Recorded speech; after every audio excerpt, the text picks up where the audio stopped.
So let's look at the next one, negotiating the deal and positioning your offer. So when we're talking about negotiating the deal, positioning the offer, isn't it just one offer is the same for a REO or a short sale or an equity sale? No, actually it's not, and that's something, before I address that, if I may, Mark, that's something that we will initially discuss with the buyer right up front. It's no secret, if you want to live in a home in 45 days, we probably ought to look at an equity sale. Right. Meaning that the person who's selling that home has some equity in the home, they are motivated to sell the home, they want to move into a new home, so you can generally close that within a 30 to 45 day period of escrow. Right. The second would be an REO, right. a bank-owned property. Some of those are a little bit more difficult time-wise to get into. Right. And the third one would be a short sale. Some of those short sales take quite a while to get your offer accepted. So it really, again, we will determine that as we get involved right. with the buyer as to what direction they wish to take.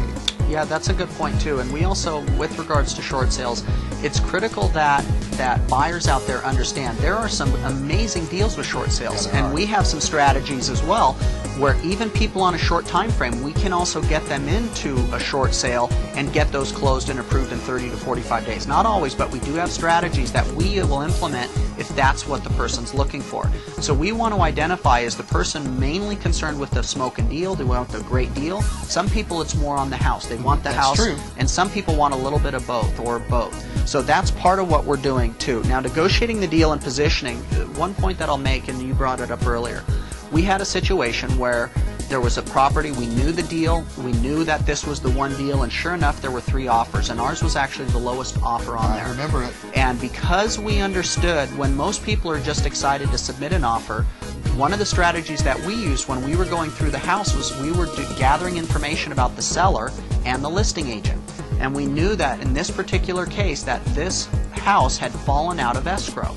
Now, what did we do? Well, we went and got 2 underwriting pre-approval letters all the way to the underwriting level and submitted those. In addition, we also submitted a letter with that offer. Justification letter, which outlined the valuation, what was happening in the valuation, why we priced it where we were, what was going to happen with the market decline, etc. And even though ours was the lowest offer that they'd received, they accepted ours because the seller was more concerned about that property falling out of escrow again than she was for the extra $5,000 and $12,000 she would have made with accepting the other 2 offers. But because in that justification letter accompanying That's correct. that letter was a pre-qualified underwriter document that they're ready to pull the trigger and buy the home. Absolutely. And the reason why that's important is that when you're using a justification letter, we'll get to that as well as a little bit more on positioning the offer, but in terms of negotiating the deal, it's important that you position your offer the way that the seller needs to receive it. Because an REO offer is going to be different than a short sale offer, which is going to be different than an equity sale offer.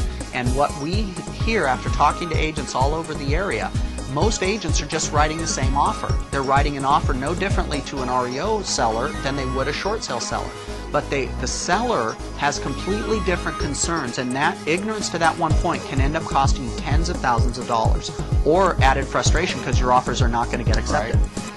This concludes Strategy 6 in the Von Musser Real Estate Group's Preferred Buyer Program series. Watch your email for additional steps coming your way as we continue to show you proven strategies that will allow you to get your offer accepted for thousands less. Thank you.